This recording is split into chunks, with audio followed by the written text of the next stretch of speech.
So,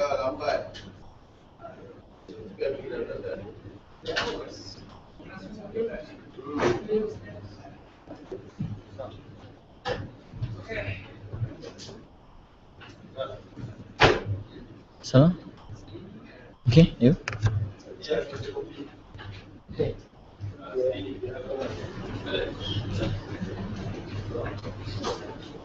What's the motion, guys?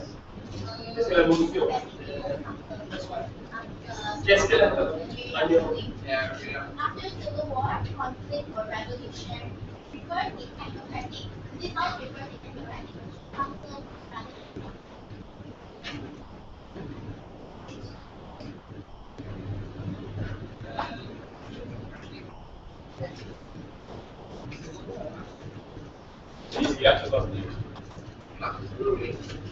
Alright, welcome to the Octos of the National Novice 2014. Congratulations, guys, for being here. Without further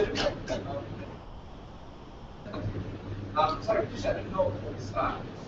No. Can start. Then you can go to 1 or 2.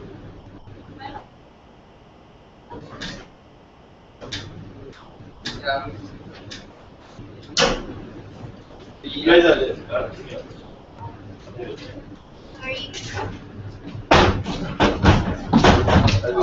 Let's marvelous feat of engineering, I must say. Right, I'd like to welcome the Prime Minister to open up the case.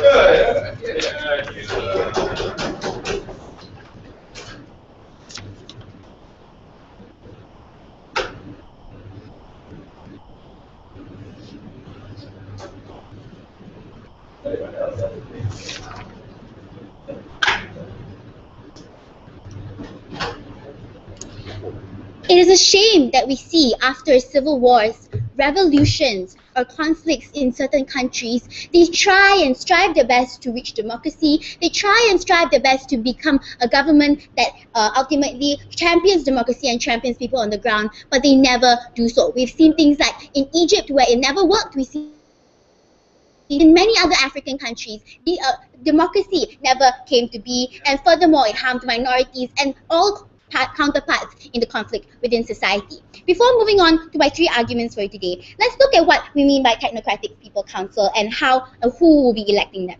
Our mechanism. First prompt, we think that we are going to bring in the UN to elect these people, these technocratic people in the council. And who are these people that UN is going to elect? We think these are the people that is going to have the governing ability and the skill set to do so. They are respected within their own specific societies, but also they are representations of their societies, and will have a fair number of representation, which means different groups of society and spectrums of society will each have a representative. But moreover, these are the people that best represent those targets in demographics, and we think that these people will take care, they will take over the entire governing of the nations in every aspect, and the UN will have won't have any other control besides electing these people.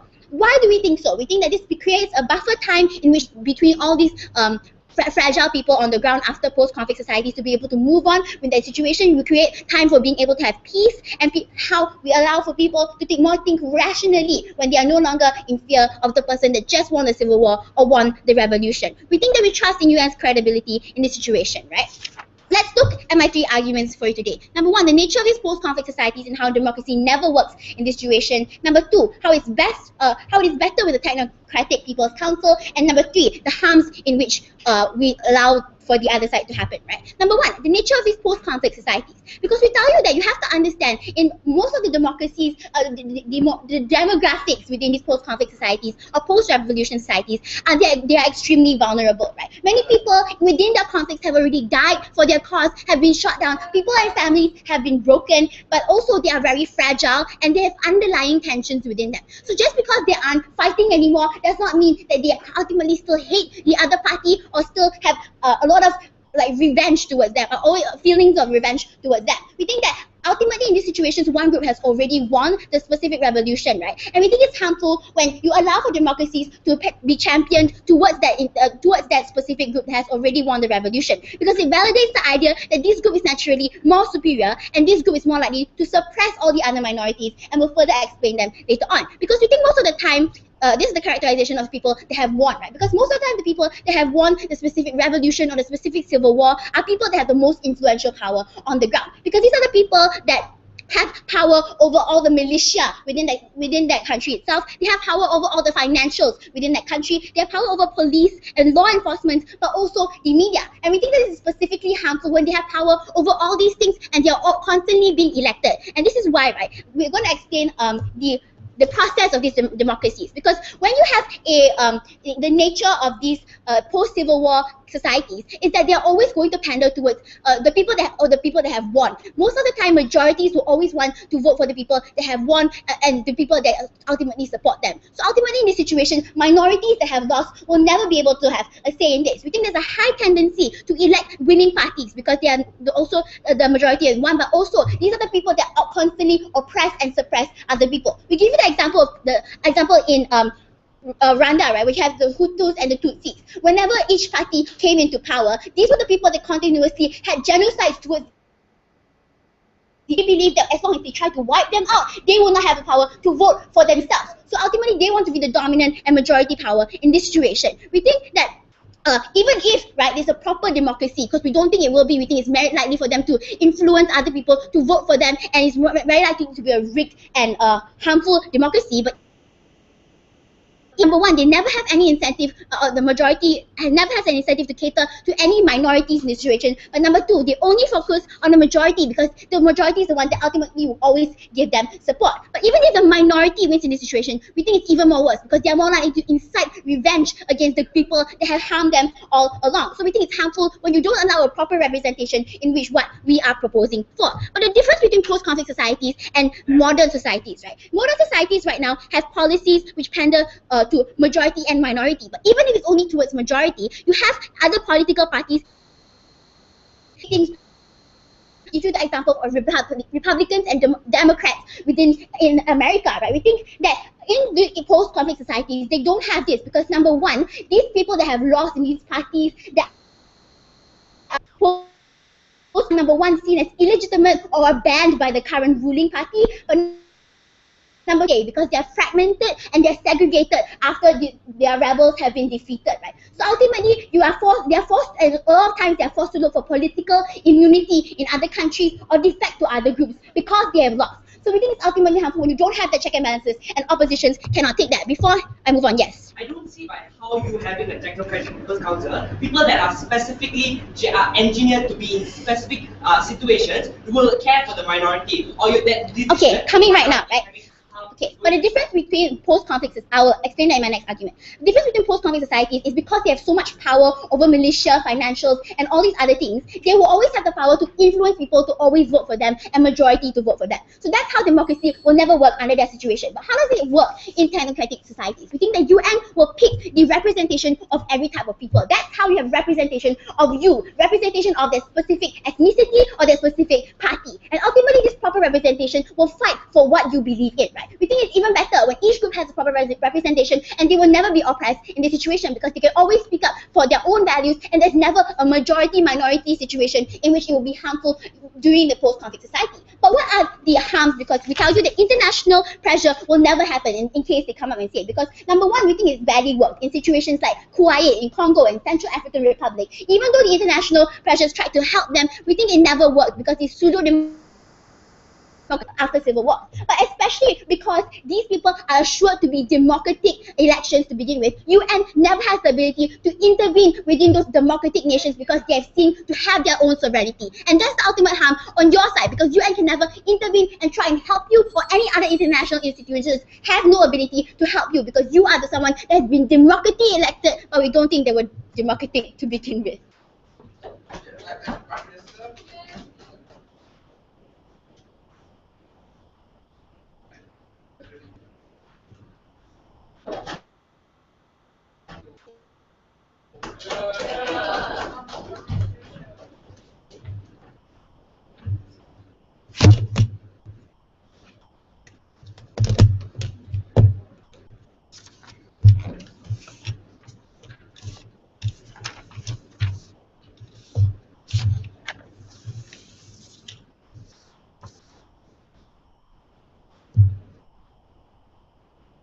we say yes, that sometimes technocratics do have the experience into handling some type of situations in economics and so on and so forth. But we also tell you, when it comes to post-civil wars or revolutionized things, we tell you that sometimes the people also have the choice to voice out. When you rely on technocratics as a whole, we tell you to be something harmful and something that I'll explain later on in my speech. We tell you democracy is best, because democracy is when you get the majority of the votes of what people actually want. When you have technocratics having there, and you make technocratics to make those decisions for you, those people will not cater. When you have a democracy, the people would then vote for who he thinks is right or who she thinks is right. Therefore, it's easier for them to cater to what the government wants. Before I move on to my first substantive, few levels of rebuttals, they had an idea on how the UN is always right. Okay, first response to this, is the UN always right? Yes. Is the UN always right? No. We tell the UN is not necessarily right all the time, because the UN can't actually go into other countries just to make. The reason to why so is because when countries such as this, second level to respond to this, UN always do things based on what they think is right, but not what that country thinks is right as a whole. We tell you that sometimes you need to adapt to the cultural things within that country as well. The UN does not understand that. Only the people do understand how exactly the culture works between his countries, and we think that's harmful for them to take. Third response to this, the people in that country obviously know what's best for them. Therefore, it's always best for them to choose who they want to be in power. The UN can never do that, because the UN will never understand what exactly the circumstances that they live in, and therefore that will be proved harmful in their whole substantive. No, sit down. Secondly, they had a basic normal governmental substantive on how technocratics are obviously the experienced people to make this type of decisions, so on and so forth. Well, obviously they have the experience in this, but they say that, oh, under our policy where the technocratics do have the experience, the minorities will also get safe in these circumstances. We say no, the minorities will still be harmed in the very end of the day, because the minorities can never voice out anymore, because you're going to rely on technocratics as a whole, and the technocratics can never and the people and the minorities will never get to voice out, and they'll never get to say whatever they feel about the country, thus proving their point harmful, therefore something they need to solve. Before I move on, yes. Our model was that the UN will specifically pick representations of every group. How does that prove that minorities will never have a We tell you that even if you choose a representative for each group, those people who are in that country, those people who are suffering, will still never get the choice to voice out anyways, because you're using UN as a holy power to control everything as a whole. We tell you that's really harmful, something that the minorities should also be able to voice out. Democracy is the way for them to voice out, and democracy, therefore I should prove that in my first point. Sit down. No. On my first substantive, on how it's easier for people to condone and to follow them. My first level analysis, how democracy is good. Majority of the people, because democracy is basically based on majority.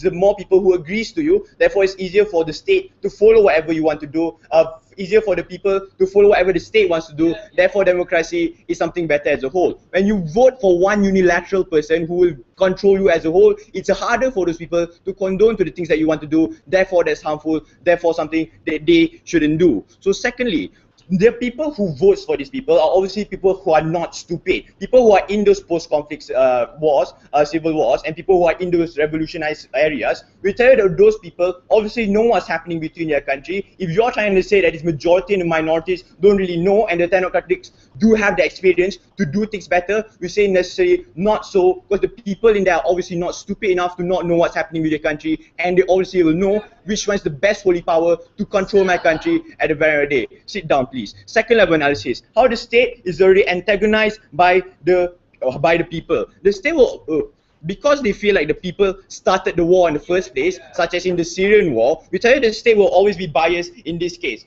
How so? Because they feel like the people are the bad ones, main cause in why they started the war in the first place. So at that point of time, they'll make policies that are biased in nature. We tell you that's really harmful, that they make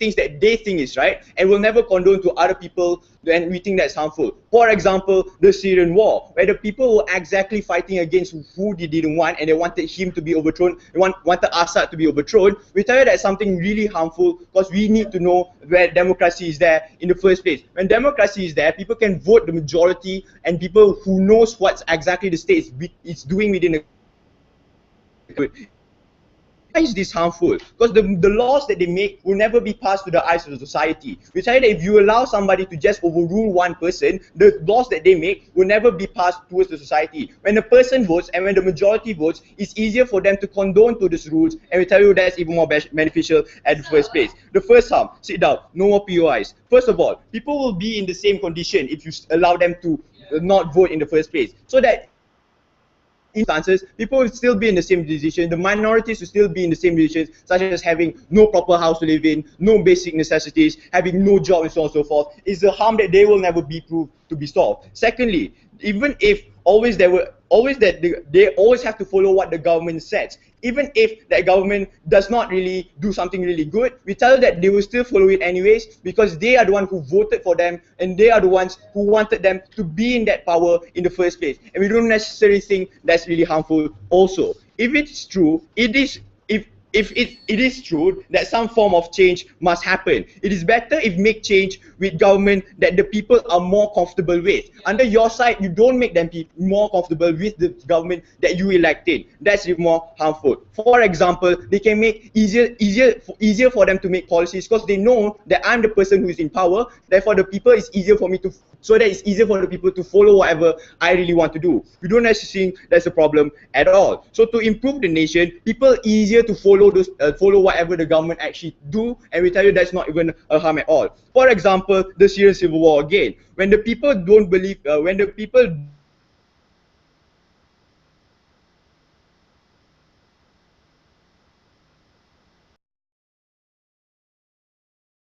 don't them that opportunity to say that this government right now is not doing good. When you allow technocrats to take over, we tell you there's big harm because the minorities and the majorities will still never get to be voiced out at the end of the day. We think that's harmful, and we do not want that to happen. In conclusion to this point, it's better for democracy to happen because the likeness of people to voice out their opinions is even more there. If the voicing out of people is there, we tell you it's better for people to condone to the things that the state wants to do. Therefore, that's even more beneficial at the end of the day. Mahatma Gandhi once said, "You must be the change you want to see in the world." Democracy is the change. I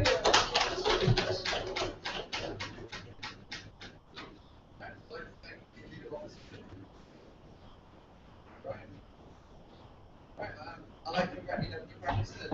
Use that way.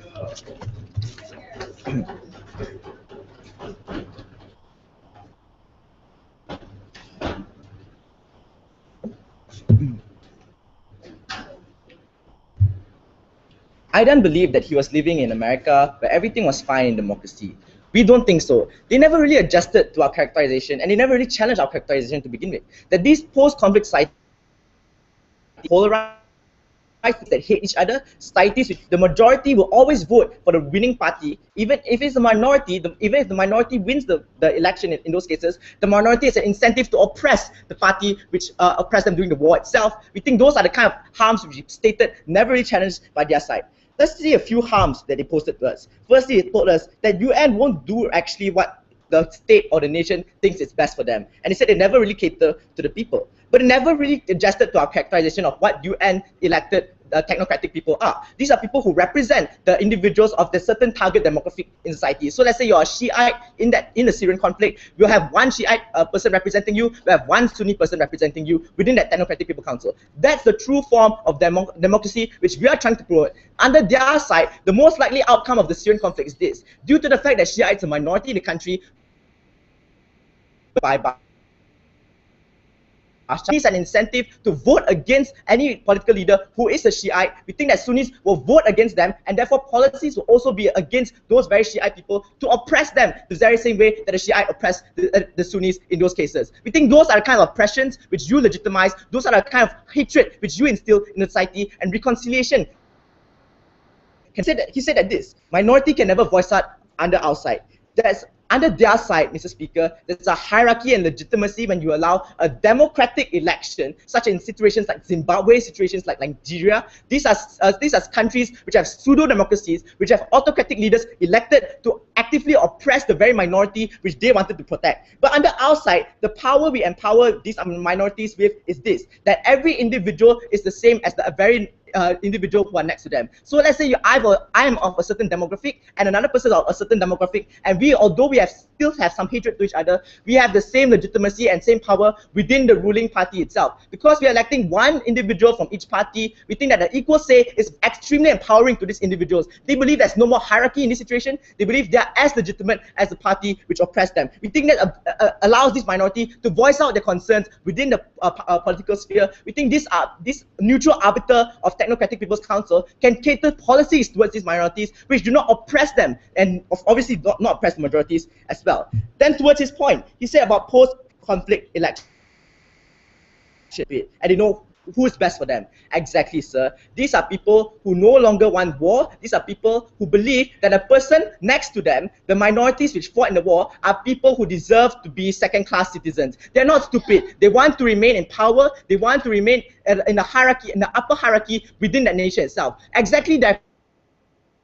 These people are not stupid. They have a mindset that they want to be the most powerful within that society. Exactly how it defeats the whole point that will be legitimate. Then he said that majority votes, it's easier to condone towards this policy, and it's easier to make policies towards majority. Exactly how it's harmful. We told you, when majority votes for these individuals who won the war, these individuals become legitimate under those situations. Obviously, they cater towards the majority and actively suppress the minority which you wanted to protect under your side. We don't see how you solve the conflict. We don't see how you foster reconciliation. Then he posted one harm towards outside. Minority is still suppressed on the outside. He never really argued how their side protects them in the first place, but look at this. Minority on the outside is further empowered due to the fact that there's no one ruling over them, a fear towards the leader. Because in many post-conflict societies, they have a fear towards the individuals who won the war. They have a fear towards the parties which actively oppress them and won the war itself. These are individuals who rape them, torture their wives, torture their families itself. They have active fear and submissive towards these majority people. That's when minority is never protected. At least on the outside, we empower them with an equal say as the majority itself. That's extremely beneficial. Before I move on to my points, any POIs?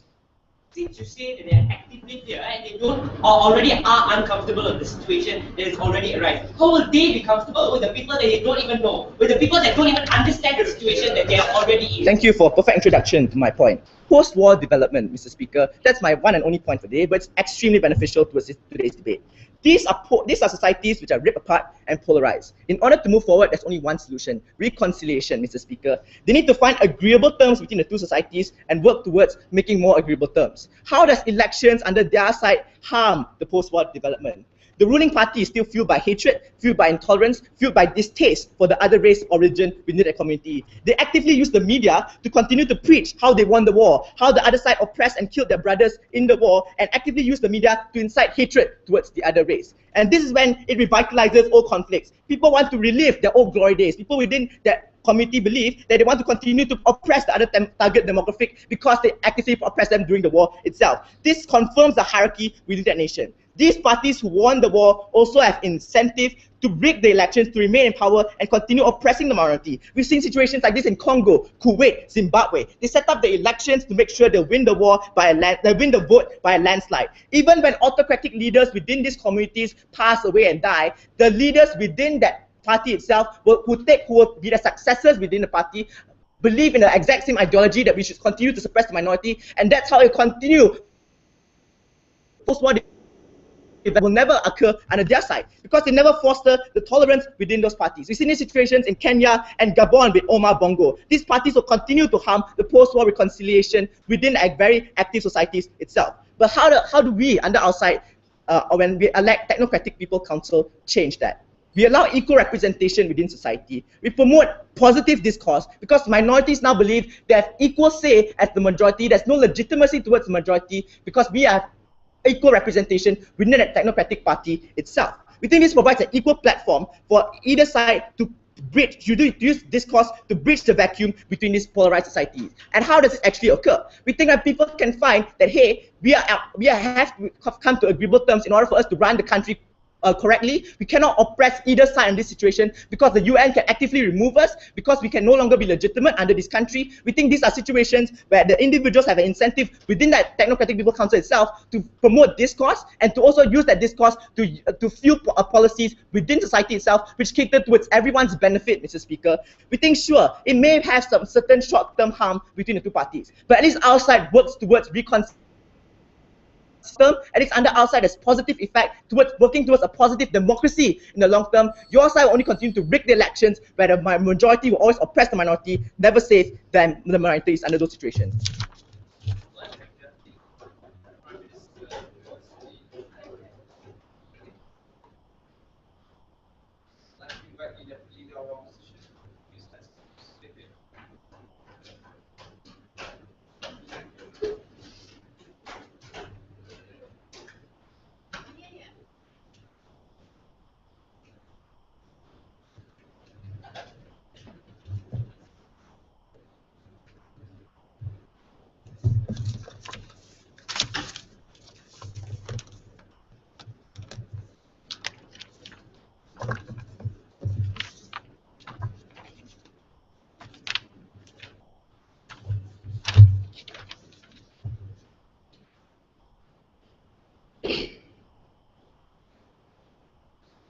I don't understand how by placing a council or a group of people that are specifically engineered or specifically smart and know which decisions to make at which point of time in a legal system or even in a political system. I don't understand by placing a technocratic people council, even if it represents every other race or every other minority there, they will understand the people. They will understand what the people want at the end of the day. They may understand how to make trades with other countries. They may understand what's best for the economy of the country, but they will still never understand what the people feel. They will still never understand how the people will come up in life, even if they have university degrees, even if they have all the knowledge that they need to know, that they all have the capacity to vote, but they still cannot because they have the technocratic people council, and just because they are hired by the UN, they think everything will be fine. Before I move on to my one point, which will be the harms that will be implemented through a technocratic council, when how we don't allow for the democracy that will be pushed for, I have a few levels of rebuttals. First level, they talked about how the UN will be the best case scenario in this case, because they will be the best entity. There will be a fair situation. They will provide for a fair situation. First level response, we tell you that even if before the UN intervenes in that country, we have things like the veto power that will create a time-sensitive issue between, even if you want to enter that after that post-civil war or the post-revolution. We think that these forms of things will occur in a differentiation of opinions, because even if you may say that UN is the best entity here, we think that the P5 has already have selfish things in nature, and these kind of things may occur. We think that we're not saying that they're bad, or we're not saying that they're not efficient, but we think that these forms of things will occur, and even when the people are unstable, we don't think it's a fair situation to place them on an even more unfavorable situation. The second level of rebuttal is that the people who win the revolution in most cases will have the most level of influence. Yes, we do agree, but we tell you that since the people have already been scrutinized, but these people have already won the revolution, people are already unstable and don't even like the past leaders. We tell you that even if now you put them with a new level of leaders, a new group of leaders, they're not going to understand the people. They're not going to understand how the leaders are going to work, because they're still going to be feared. They're still going to be feared of what are they going to abuse their power? Are they going to scrutinize and harm me even more, like what my past leaders did? These are things that Aidan already talked about. How if you put a government that's more comfortable that you would work with, that means when they create policies, it'll be fairer to you, and it'll be easier for people on the ground to work with the government itself, because we need to have that form of development in that country, because we need that infrastructure to be better, we need that form of education, and so on and so forth. There are things that has to be fixed, and it only will work when people are comfortable with the government. Have a seat, sir. The third thing they talked about was the benefit of the technocratic council. We tell you it's different when you have things like a transitional government, where it's different when you have that, better than having an exterior entity entering your country that doesn't know anything about the people on the ground, that's only favorable to the legal system or how the economy works. Yes, the UN knows the legal system, yes, they know the political system, but they don't know how what are the people suffering about. All they know is that who won the past revolution, they will make the decision based on that. We think that even if it's harder for people to accept them, why is it still good under their case? Because their response was that we'll put every other minority in that situation of that technocratic council. We'll put a fair representation of people. Even if that happens, situation even the people from the same race hate the people on the ground, even if with the same race. These are forms of things that will happen in the civil war, or these are things that will arise in the revolution themselves. We don't care if you're from the race, from the same race. Even if we have the power, we will abuse you. These are forms of mentality that people already have in the post-conflict war. We don't think you will solve it by placing an equal or fair race, or by putting every other minority in that in that position of power. You have to deal with that. But before I move on, yes. That's very good. Because the Technological Council elected from the country itself. They witnessed the war firsthand. That means how is the experience war? Sir, that's a problem. You were part of the war. You were part of that when the people fought between each other, or when the people fought with the government. These are situations where they don't even care about the people from the same race. They don't even care about the people from the same minority, as long as they have the power, as long as they have the capacity to overrule other people in that country, because the other people are being oppressed. I want to get out of the situation because I have that power. I can overrule you because I won't be harmed at the end of the day, because I won't be shot down dead, because I am part of the Technocratic People Council. This is the mentality that people already have. We don't think that this will change anyhow. Let's move on to my substantive and harms that will be implemented through a technocratic council. Like, we have things like the abuse of power, or the amount of corruption that will happen when you put a bunch of random people that don't even understand the situation that the people are in. Yes, you may do the best for the trades of the country. Yes, you may increase the economy of the country. We don't give a fuck. We tell you that things that the people understand in nature. People don't have jobs even though they have a university degree. People don't have houses even though they have a family to sustain for. These are situations that were diminished during that civil war. These are situations that were diminished by the past leaders, that will never bring a change, even if you put a new leader that is in people, because they think that they're doing the best. The Technocratic People Council, who think that they're smart in that specific decision, or in that, like just say the economy or in education, they think that they're doing the best for the people, but at the end of the day, they will just go overboard and they will overpower the people that are even in the Technocratic People Council. Because even if you put a minority there, the majority of that representative will overpower that minority of that representative. If I am a Hutu in that case, I will overpower that Tutsi in that position, even if he is the Technocratic People Council in me. The second harm is that how do you want the people or a representative of that certain race to work together after a post-conflict?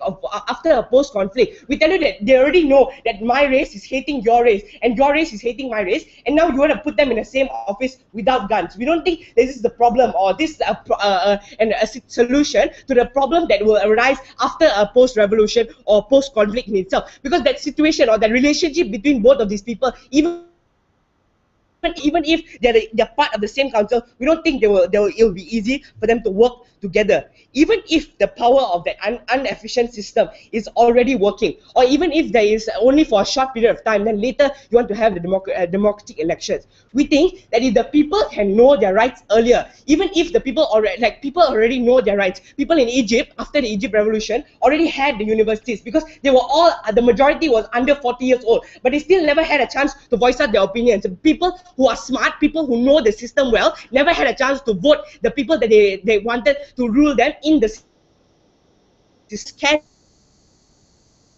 because people vote based on what will suit their life best, based on what will progress their lives the best. We tell you that Technocratic People Council only harm the situation better. We tell you it may work for a legal system, but not for a people system.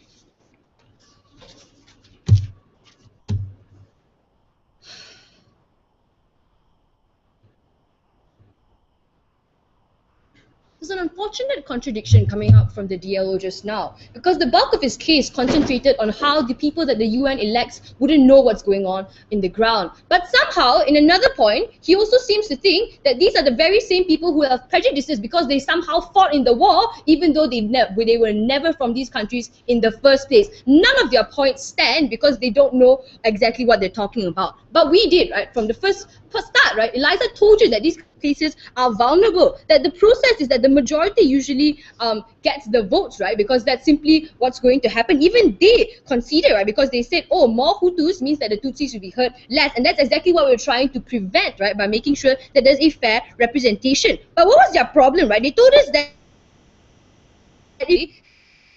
to it that will take too long. But we think that that's an argument against the UN as a whole. But on the second level, we think that time sensitivity can always be satisfied, right? With either passing it along to the UNGA, which always happens, or of course just sticking it out, because that's what happened in the Palestinian thing, and we managed to get the UN observer status. We think that that's fine, right? But therefore, nothing's wrong with the UN making decisions. But what are the questions then that we have to answer in this debate today? Firstly, what are post-conflict societies like and what do they need? Second, is a democracy beneficial in these societies? And thirdly, what are the repercussions in both these paradigms? Firstly, what are these post-conflict societies like? Because they try to tell us that, this is the idea, right? That the winning party always has power because they have the power over the media, over the militia, over the military, right? And these kinds of things are very powerful in being able to pressure everybody on the ground, not even just their supporters, but the people who are too afraid to support, who are afraid not to be discriminated against, right? Because they won,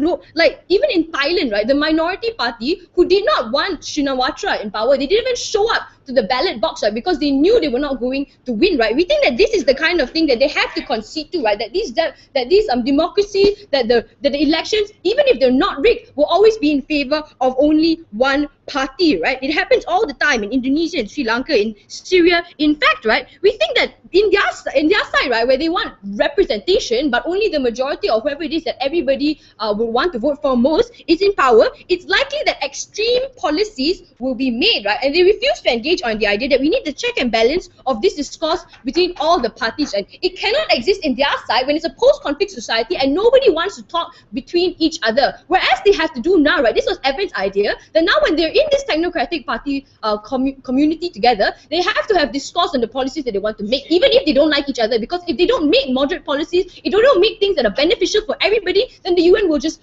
fire them, right? And that's not something that any of them want, because they all want to be able to represent their own factions, right? At the end of the day, these post-conflict societies will always pander to the majority, and those who are in the minority will always be vulnerable, right? And that's why they always because that's just how much in fear they are, that they even run without the guarantee of a new home to another country because they know that oppression is coming, right? But let's look at the second idea. Is democracy beneficial in these societies? Because they try to tell us that it's fine, right? They'll be able to vote. But look, if they're only going to be voting for the party that usually wins, as happens all the time, right, you can never test whether this majority is really the best governing body. Because sure, they might say, oh, you only have degrees, but what do these people have? It's a variety of reasons why they won, right? Maybe because they had more numbers, maybe because they had more guns, that kind of thing, right? This doesn't necessarily constitute a proper governing body. Even if we're choosing people from the other side of the world, at least we can tell you that these people have experience in politics. At least we can tell you that these people are going to be fair and going to talk to each other about the policies that they make, right?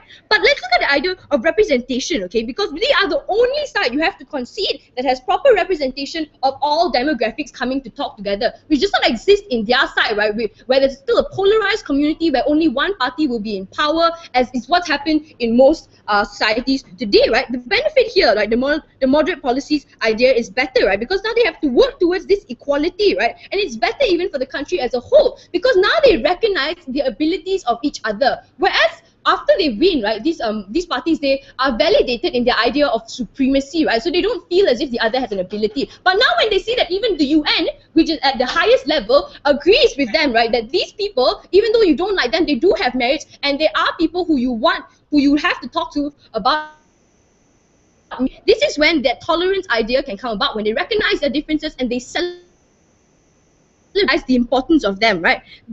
At the end of the day, the democracy just never really works, and they never gave us any responses as to why, how it would be any beneficial. But yes. If discourse is a there will at least be some form of discourse under our policy, because they will have to discuss about who do you want to, which manufacturer Sir. do you want to vote for, which politician do you want to vote for. Under technocratic council, who do you want to talk about? People that you don't know who are even. Thank you, sir. Look, we already told you that in places even like Thailand, people don't want to have discourse on who they're going to vote for because they know that they can't have a say if they're not voting for the person who everyone else will, right? There's no such thing as discourse in their side, only running away from people who are afraid. But on the third idea of repercussions, right? Because they told you, right, that there'll be harms in Aidan's speech, right, that people wouldn't have infrastructure without any analysis, right? But we think it's more likely that when the winning party only doesn't need to really pander to the minority, that it's more likely that they would only build infrastructure up for their people, right, for their own race, for their own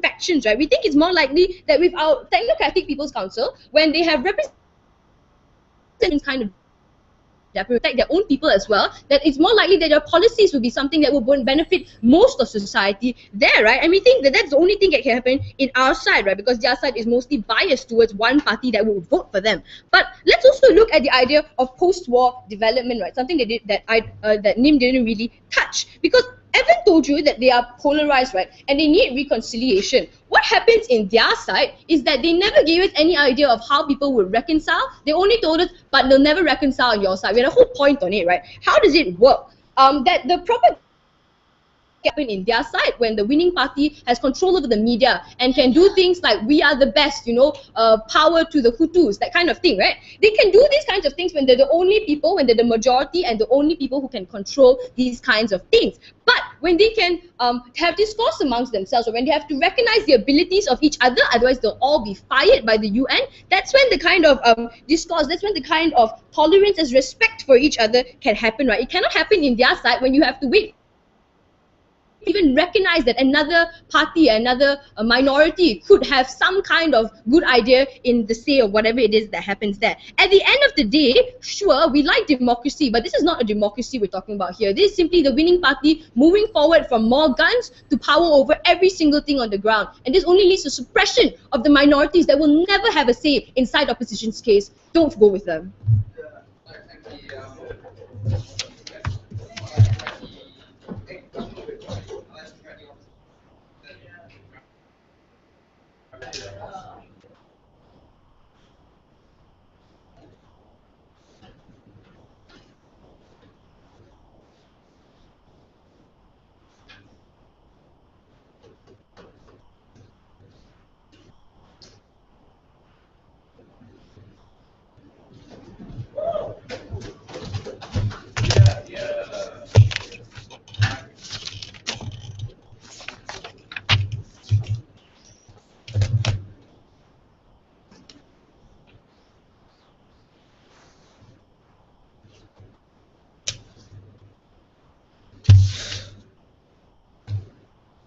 Sorry.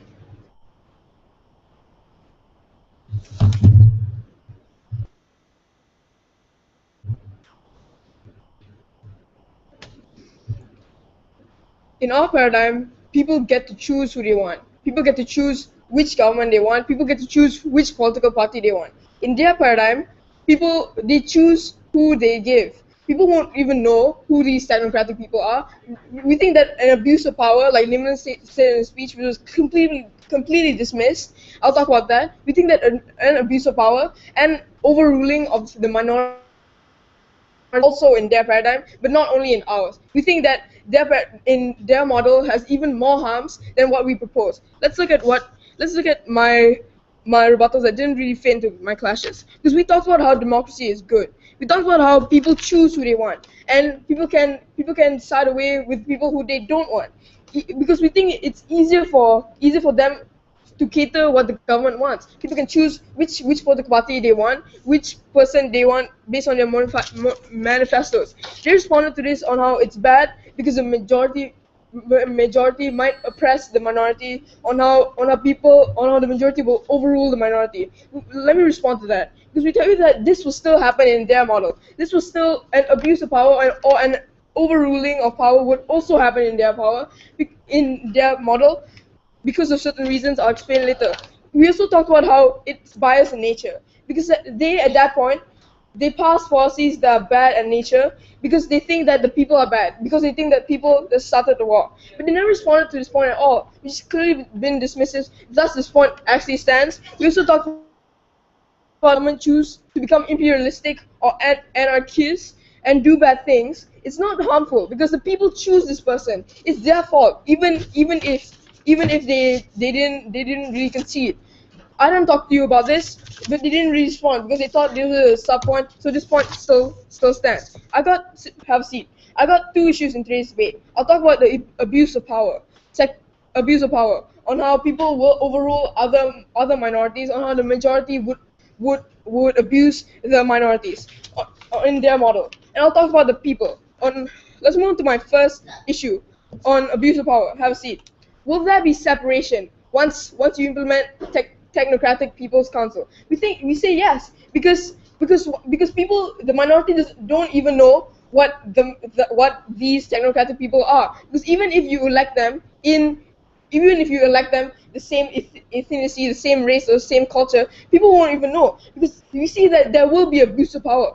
Is it necessary to choose people on the same ethnicity or the same race to elect into this technocratic people council? We think that, like the Hutus and Tutsis, where electing technocratic people's council are bad, because even if they have power and even if they rule, and even if they get elected to rule a certain country after a post-war conflict, we think that they would still overrule other people. They will still overrule the minority, because we think when you give someone power, some people also corrupt their power. Some people abuse their power in nature, because some people have corrupted minds in their nature, and we think this will also happen in their paradigm.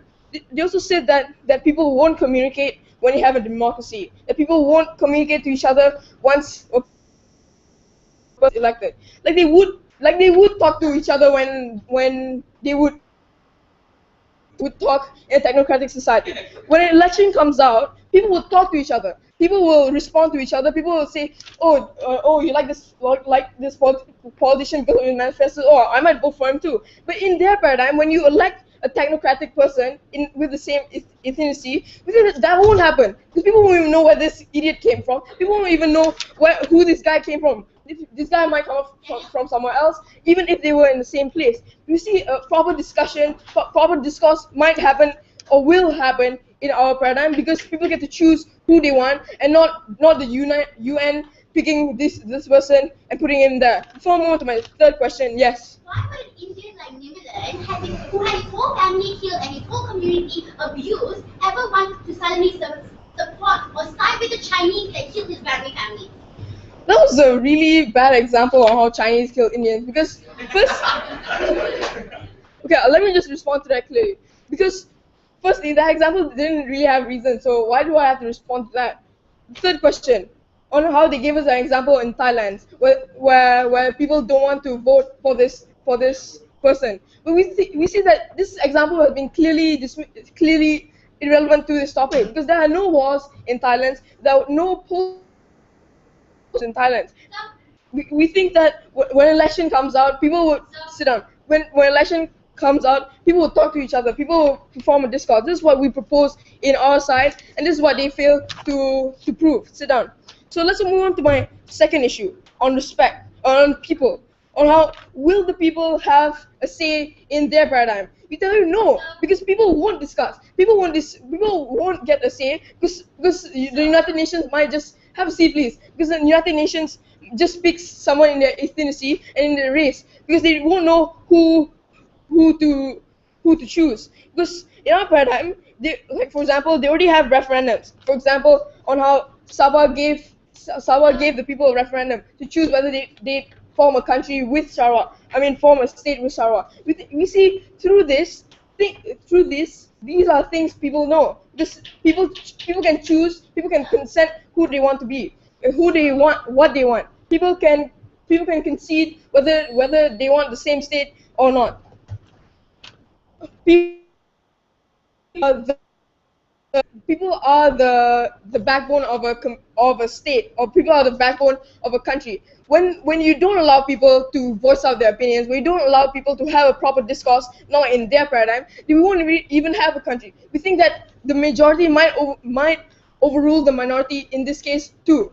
Because let's look at what we talk about. We talk about how democracy is good, or how people get to voice out their opinions, people get to provide the same amount of discourse, because in their paradigm, people where they just elect technocratic people who know this, they won't even talk about that, because when they have a proper discourse, they might choose who they want to be as their leader. They choose who they want to elect as their leader for that certain country, because even if the government choose politician, we see this isn't harmful because the people chose a certain person. Be the change, be the change who you want to be. We think that people deserve to voice out their opinions and not just some third party picking out someone who they don't even know.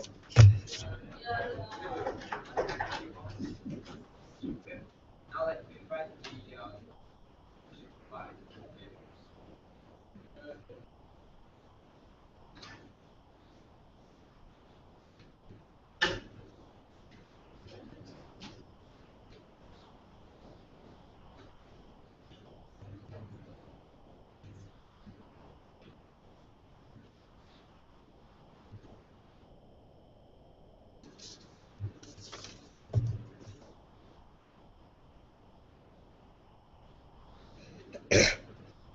We think we won this debate on two reasons. Because number one, we value the people that are on the ground. But secondly, we never forego or never let go the political system that will progress the people as a whole. We think that we gave certain form of value to that also. If we can prove to you that the value that will never decrease of even if for the people on the ground don't vote for the politician that was winning all this while, we think that the political system will be saved. And even if the democracy,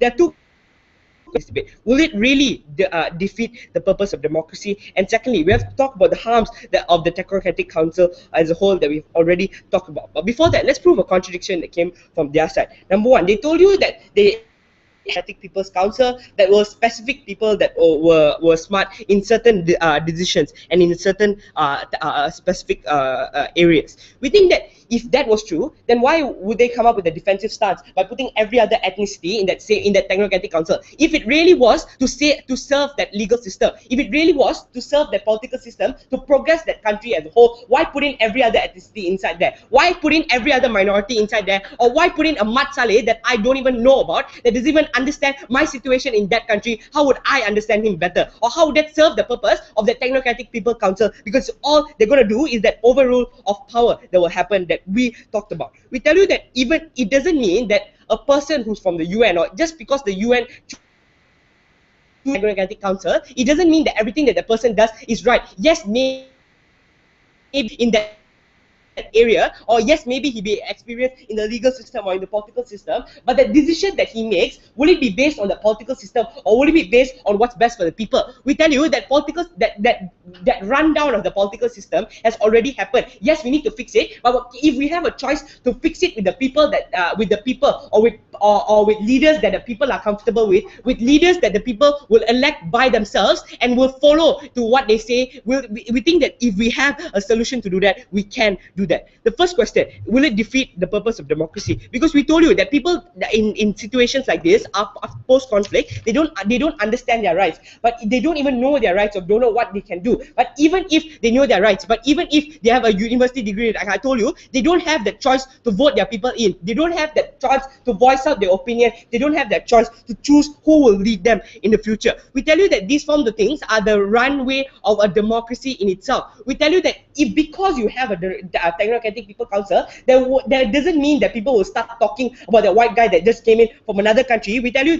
that if that situation will be even worse, because there will be an even worse separation, because now I don't have anything to do with you. I don't have anything to do with other race who killed my brother, because at least now I know race that is out there that will maybe lead me one day. We tell you that these forms of situations that will never occur because another person from another demographic, from another political system is leading my political system in and doesn't even know what I want in the first place. The second question that we have to answer is the harms of the Technocratic People's Council in itself. Because we already told you, we told you that they won't understand the people. Because yes, and they understand the system, but they don't understand the people. Is it really okay for people to understand only the system and not understand the people, when we can have a system where they also understand the people and they know what had actually happened in that civil war and can actually know what had happened in that revolution? Because people who won that revolution will be overthrown because the people don't like them anymore. The people that were scrutinizing the people that harmed the people to the maximum will now never get in power,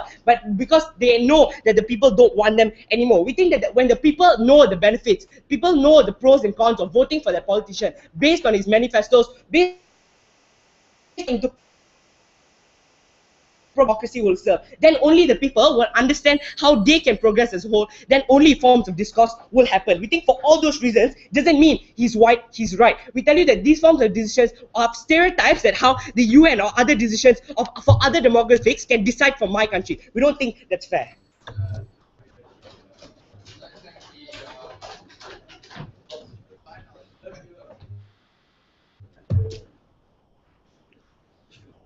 Four reasons why side opposition lost today's debate. First reason, they could never adapt to our characterization, but albeit they never adapted, they never really challenged it as well. What was their characterization of democracy? They thought this post-conflict society was a democracy where everything was fine. They debated in realms that minority will never be oppressed within those countries. They thought minorities still had a freedom of speech. They thought whoever won would be considered legitimate and would cater towards every demographic in society. But what was Eliza's characterization coming out from a first minute to probably a third minute of a speech, right? She told you that these post-conflict societies were ripped apart, they were polarized. The winning party has an incentive to oppress the minority due to the hatred of the war. They have an incentive to continue to rig elections. They have an incentive to confirm their hierarchy as the supreme power within that nation. The opposition parties within those countries could never voice out against that because they are so fragmented, they would defect to countries to gain political immunity, something never challenged by them.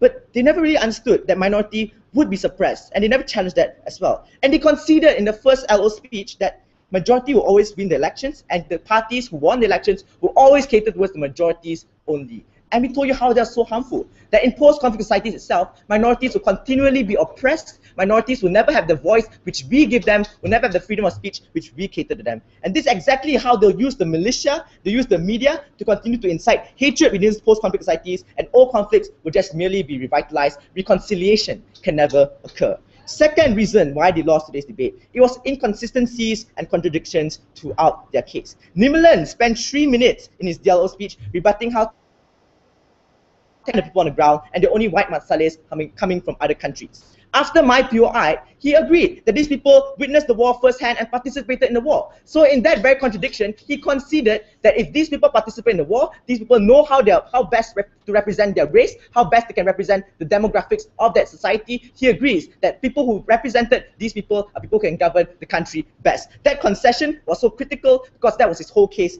to begin with. So Eliza spent her first 2 minutes talking about how people who are off this Technocratic People's Council are from all ethnicities, who are the people who witnessed wars firsthand, people who represent that demographic itself and had the skills to govern. These are characterizations which they never challenged and they never heard probably. That's why they continually thought that white Masalis would come in and we thought that Nimelan would be catered to under those situations. But third reason why they lost today's debate, they were very dismissive towards our harms. We rebutted all the harms, but they never gave us the attention we deserve. We told you 4 major harms. Number 1, how the elections will continue to be rigged and how the majority will always continue in power to suppress the minority. Number 2, the impacts of the policies of the ruling party in these situations will harm the minorities in the long term because there's a long-term impact under those situations.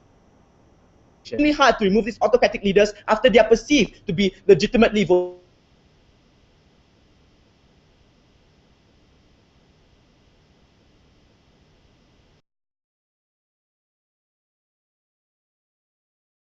because they're so polarized, they're all fragmented in under those situations. They only wanted to rebut the ideas that the Technocratic People Council never represent the people, and they failed at that too. But lastly, why they lost today's debate is they never fulfilled their burden. What's the burden they set out for themselves from the very LO speech? Their burden was to prove that post-conflict societies would be better than ours. Their only benefit towards their case was majority will be catered to. Under our side, we told you how if an autocratic leader is elected who only caters to majority, who would cater to minority? Why would minority ever be represented under that political sphere? Why would policies ever benefit minorities under those situations? They believe that democracies within those situations will always benefit minorities because they could always be voted out. But the idea is this: if majority voted you in because they believe in you, majority will continue to vote you in under all those situations because they believe that minority should be the lower hierarchy. Under our side, the most amount of people, majority will be more moderate, minorities will have the freedom of speech because we allow Technocratic People's Council to represent them best. Our side wins today's debate.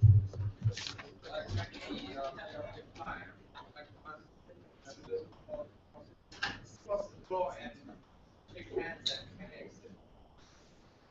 I'd also like to answer on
I saw people.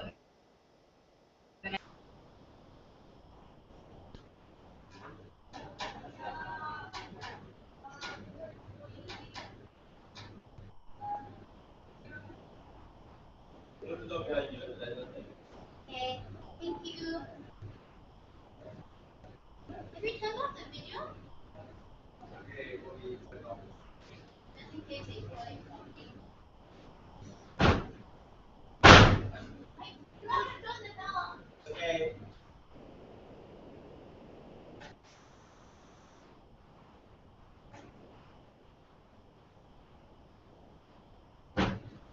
Absolutely. Closure of said important.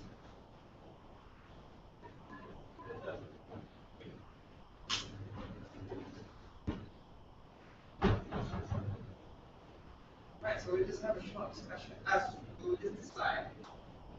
We'll deliberate